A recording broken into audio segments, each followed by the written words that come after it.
Hi, இன்றைக்கி நம்ம சிலபஸில் பாலிட்டி சைடில் அழகு 4ல் இருக்க இந்திய ஆட்சியல்ங்கிற டாப்பிக்கில் இருக்க இந்திய அரசியலமைப்பு பற்றி பார்க்கலாம். இதில் வந்து மேக்ஸிமம் ஒரு 40 கொஷின்ஸ் வரும்.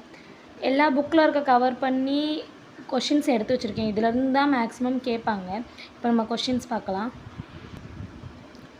இந்திய அரசியலமைப்பு. இந்திய நிர்வாகத்திற்காக இங்கிலாந்து அரசு இயற்றிய முதல் சட்டம் பட்டய சட்டம் 1773. இந்திய நிர்வாகத்திற்காக இங்கிலாந்து அரசு இயற்றிய முதல் சட்டம் பட்டய சட்டம் 1773. 1922 மகாத்மா காந்தி எந்த பத்திரிகையின் வாயிலாக இந்தியர்களின் விருப்பப்படி இந்திய அரசியலமைப்பு சட்டம் கட்டமைக்கப்பட வேண்டும் என்று கூறினார்? Young India. நேற்று வந்து சுதந்திர போராட்டத்துக்கு உண்டான பத்திரிகைகளை வீடியோ போட்டிருந்தோம்ல, அதில் வந்து காந்திஜிக்கு உண்டான பத்திரிகைகளை யங் இந்தியா வந்திருக்கும். அந்த யங் இந்தியா அந்த பத்திரிகை மூலமாக தான் காந்திஜி வந்து தெரியப்படுத்தியிருப்பார் இந்த விஷயத்தை. அடுத்து 1334 அரசியல் அமைப்பு நிர்ணய சபைக்கான முதல் யோசனை யாரிடமிருந்து தோன்றியதுன்னா எம்என் ராய். இது வந்து ஒரு இம்பார்ட்டண்டான கொஷின். 1934 அரசியலமைப்பு நிர்ணய சபைக்கான முதல் யோசனை யாரிடமிருந்து தோன்றியதுன்னா எம்என் ராயிடமிருந்து. அடுத்து காமன்வெல்த் மசோதா அறிமுகப்படுத்தப்பட்ட ஆண்டு எப்போனா 1925.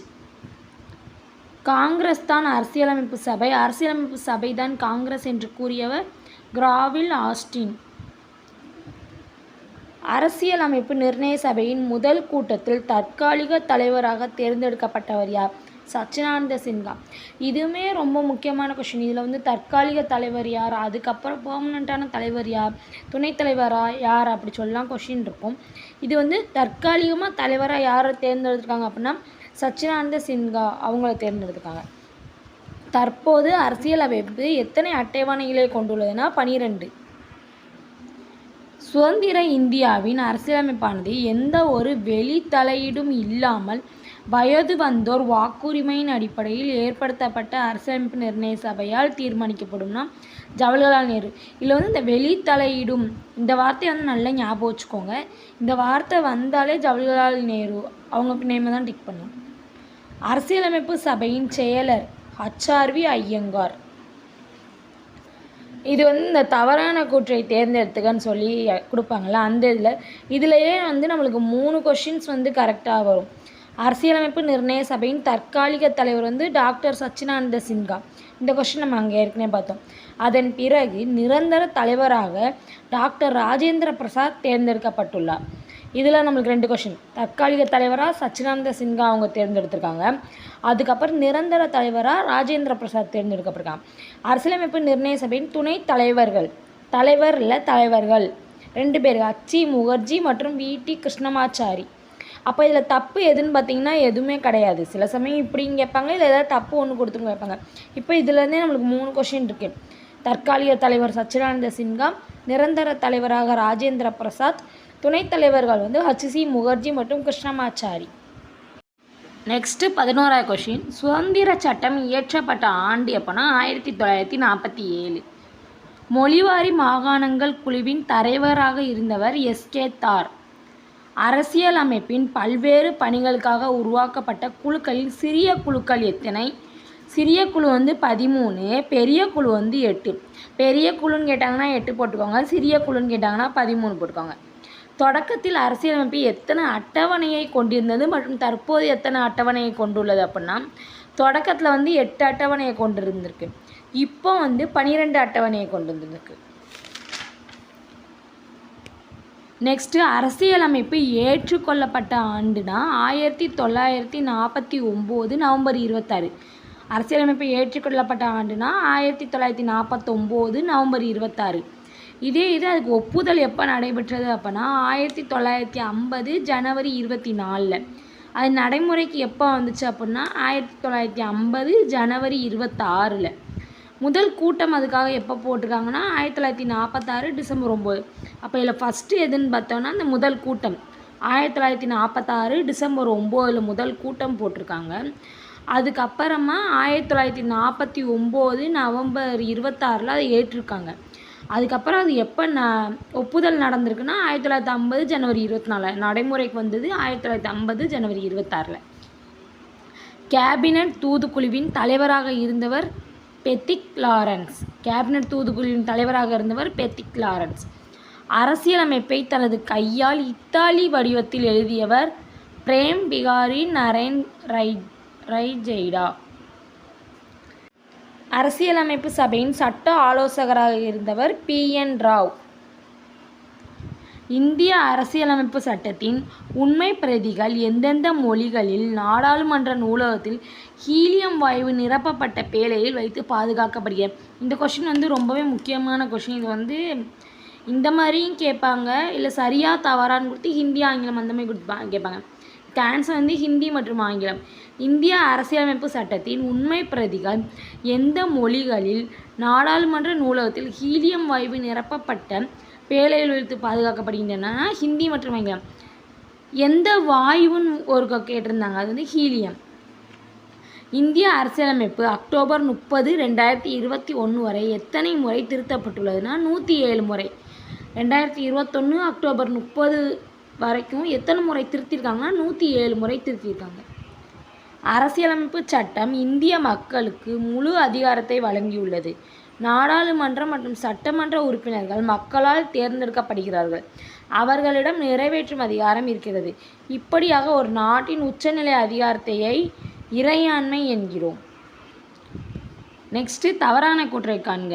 நமது அரசியலமைப்பு ஹிந்தி பதிப்பை அதிகாரப்பூர்வமாக ஏற்றுக்கொள்ள வழிவகை செய்யவில்லை. இது சரிதான். அதன் பிறகு 58வது அரசியலமைப்பு திருத்தம் 1987 இந்த வகை சேர்க்கப்பட்டுள்ளது. இதுவும் சரிதான். அதன்படி புதிய விதியாக 394A உருவாக்கியது. சரிதான். இந்த பகுதி 20 வைக்கப்பட்டுள்ளது. இது தவறு. இந்த பகுதி 22 வைக்கப்பட்டுள்ளது. அரசியலமைப்பு உருவாக்கத்திற்காக செலவு செய்யப்பட்ட தொகை 64 லட்சம். அரசியலமைப்பு உருவாக்கத்திற்காக செலவு செய்யப்பட்ட தொகை எவ்வளோன்னா 64 லட்சம். அரசியலமைப்பு நிர்ணய சபையை சறுக்கல் குழு என்று அழைத்தவர் நசுருதீன் அகமது. அரசியலமைப்பு நிர்ணய சபையை சறுக்கல் குழு என்று அழைத்தவர் நசுருதீன் அகமது. சில சமயம் நசுருதீன் அகமது அவர்கள் அரசியல் சபையை எவ்வாறு அழைத்தார்னு கேட்டாங்கன்னா சறுக்கல் குழு. நவீன கால மனு என்று அழைக்கப்படுபவர் அம்பேத்கர். நேரு அறிக்கை வெளியிட்ட ஆண்டு 1928. நேரு அறிக்கை வெளியிட்ட ஆண்டு எப்போனா 1928. 1946 தேர்தலில் இந்திய தேசிய காங்கிரஸ் வெற்றி பெற்ற இடங்கள் 208. 1946 தேர்தலில் இந்திய தேசிய காங்கிரஸ் வெற்றி பெற்ற இடங்கள் 208. அரசியல் அமைப்பு ஏற்றப்படும் போது எத்தனை திருத்தங்கள் விவாதிக்கப்பட்டன அப்படின்னா 2473 திருத்தங்கள் விவாதிக்கப்பட்டிருக்கு. இந்திய அரசியலமைப்பு சட்டத்தின் சிறப்பு கூறுகள் எது தவறானது? சரியா தவறா கொஷின். உலகில் உள்ள எழுதப்பட்ட அனைத்து அரசியலமைப்புகளை விட மிகவும் நீளமானது. நம்ம அரசியலமைப்பு உலகத்தில் இருக்க எல்லா அரசியலமைப்போட மிகவும் நீளமானது. அது சரிதான். சிறுபான்மையினருக்கு சிறப்பு சலுகைகள், அதுவும் சரிதான். மத்தியில் மட்டும் நாடாளுமன்ற முறை இல்லை, மாநிலத்திலுமே நாடாளுமன்ற முறை தான்.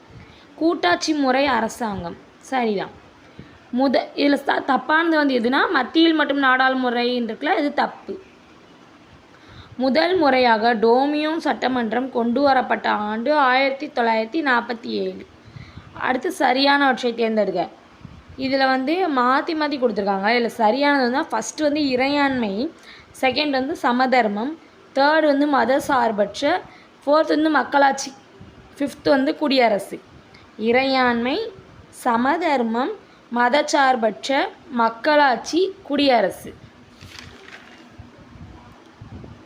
காங்கிரஸ் அதன் நிபுணர் குழுவை எந்த ஆண்டு நியமித்தது? 1946 ஜூலை 8. எப்போ நியமிச்சிருக்காங்க அப்படின்னா 1946 ஜூலை 8 காங்கிரஸ் அதோட நிபுணர் குழுவை நியமித்தது. இந்திய அரசு ஜம்மு காஷ்மீருக்கு வழங்கப்பட்ட சிறப்பு தகுதியை ரத்து செய்த ஆண்டு எப்போனா 2019 ஆகஸ்ட் 5 இந்திய அரசு ஜம்மு காஷ்மீருக்கு ஒரு சிறப்பு தகுதி கொடுத்துருப்பாங்க. அது ரத்து பண்ணியிருக்கு. இந்திய அரசியலமைப்பிற்காக காங்கிரஸ் வல்லுநர் குழுவின் முதல் அமர்வு எங்கு நடைபெற்றதுன்னா பம்பாயில். இந்திய அரசியலமைப்பிற்காக காங்கிரஸோட வல்லுநர் குழுவெல்லாம் எங்கே முதல்ல சந்திச்சிருக்காங்க? பம்பாயில். இந்திய அரசியலமைப்பு நிர்ணய சபையில் கலந்து கொண்ட பெண் உறுப்பினர்கள் எண்ணிக்கை 15. இதுவுமே ஒரு இம்பார்ட்டன்ட் கொஷின் தான். இந்திய அரசியலமைப்பில் வந்து நிர்ணய சபையில் வந்து பெண்கள் எத்தனை பேர் கலந்துக்கிட்டாங்க அப்படின்னா 15. இந்திய அரசியலமைப்பின் நிர்ணய சபையின் கூட்டுத்தொடர் எத்தனை அமர்வுகளாக நடைபெற்றதுன்னா 11 அமர்வுகள் 66 நாட்கள். இது வந்து 66 நாட்கள். 11 அமர்வுகள் 66 நாட்கள். அடுத்து இந்திய அரசு சட்டம் 1919 படி பின்வரும் எந்த ஒரு துறை ஒதுக்கப்பட்ட துறையில் காணப்படுவதில்லை அப்படின்னா நிலவருவாய்.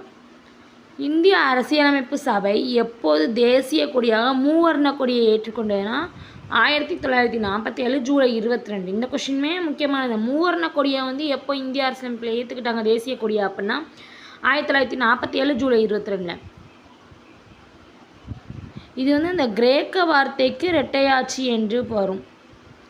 நம் நாட்டின் தேசிய கீதம் மற்றும் தேசிய பாடல் ஏற்றுக்கொள்ளப்பட்ட ஆண்டுனா 1950 ஜனவரி 24.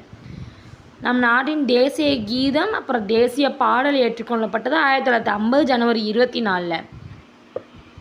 மூவர்ண கொடி எப்போ ஏற்றுக்கொள்ளப்பட்டதுன்னா 1947 ஜூலை 22. 1946 டிசம்பர் 9 முதல் 1950 ஜனவரி 24 வரை அரசியலமைப்பு நிர்ணய சபையில் நிகழ்ந்த விவாதங்கள் தொகுப்பு எத்தனை தொகுதிகளாக கொண்டதாகனா 12. 1789 ஆண்டு புரட்சியின் போது சுதந்திரம், சமத்துவம், சகோதரத்துவம் போன்ற முழக்கங்கள் தோன்றின. எந்த புரட்சியின் போது? 1789 எந்த புரட்சினா பிரெஞ்சு புரட்சி.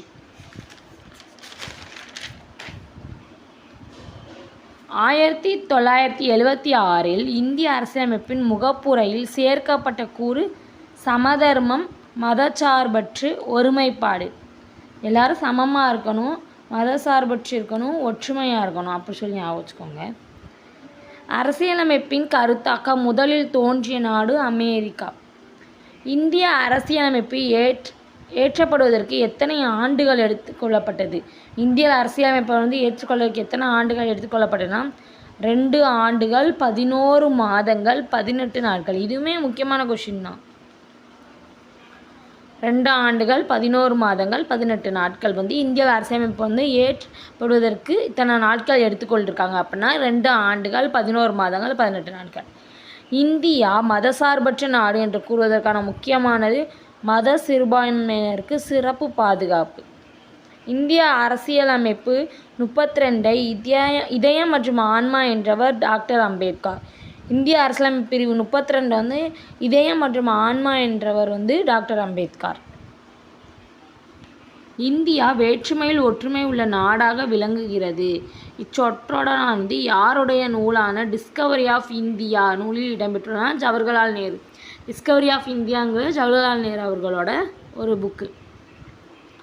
இந்தியாவில் பல்வேறு இன மக்கள் காணப்படுவதால் இந்தியாவை இனங்களின் அருங்காட்சியகம் என்று கூறியவர் V.A. ஸ்மித். இப்போ வந்து இது வந்து பொறுத்துக்க மாதிரி கேட்பாங்க, ஆனால் இதை நான் டைரெக்டாக தான் எழுதி வச்சுக்கேன். பிரிட்டன்லேருந்து இடைக்கால தடைகள் எடுத்திருக்காங்க. அயர்லாந்துலேருந்து அரசு வழிகாட்டு நெறிமுறை எடுத்திருக்காங்க. கனடாவிலேருந்து மத்திய அரசால் மாநில ஆளுநர் நியமனம். ஆஸ்திரேலியாவிலேருந்து நாடாளுமன்ற அவைகளின் கூட்டு குடும்பம். தென்னாப்பிரிக்காவிலிருந்து அரசமைப்பு திருத்த முறை. இந்திய அரசாங்க சட்டம் 1935 இருந்து பெறப்பட்டவைகளில் பொருந்தாது எதுனா நெருக்கடி காலத்தில் அடிப்படை உரிமைகள் பறிப்பு. ஜெர்மனியில் உள்ளது. நெருக்கடி காலத்தில் வந்து அடிப்படை உரிமைகளை பறிச்சா நம்மளால் வந்து அதை வந்து இது பண்ண முடியாது. அதனால் இதில் வந்து கூட்டாட்சி விதிகள் ஆளுநர் பதவி இதுக்கு உண்டான வருஷம் வந்து 1935. நீதித்துறை பொது தேர்வாணையங்கள் 1935. நெருக்கடி கால விதிகள் நிர்வாக விவரங்கள் 1935. இது வந்து வேறு, அதனால தவறானது. 1935 தவிர்த்து கேட்டிருக்கனால இந்த நெருக்கடி காலத்தில் அடிப்படை உரிமைகள் பறிப்பு அந்த இது வரும். இப்போ வந்து இந்திய அரசியலமைப்பில் இருக்குது. ஃபஸ்ட்டு இத்தனை கொஷின் பார்த்துருக்கோம். இப்போ வந்து 51 கொஷின் பார்த்துருக்கோம். இதிலேருந்து தான் இந்தியாவில் அரசியலமைப்புக்காக கொஷின்ஸ் வரும். நெக்ஸ்ட்டு வந்து அரசியலமைப்பின் முகவுரை, அரசியலமைப்பின் முக்கிய கூறுகள் இருக்குது. இதை வந்து நம்ம செகண்ட் பார்க்கலாம். இப்போ வந்து இந்த இந்திய அரசியலமைப்பு இதை நம்ம முடிச்சிட்டோம். இதில் இந்த 51 கொஷின் தாண்டி வேறு இதுலேருந்து வராது maximum. Thank you so much. Subscribe பண்ணுங்கள், ஷேர் பண்ணுங்கள். தேங்க்யூ.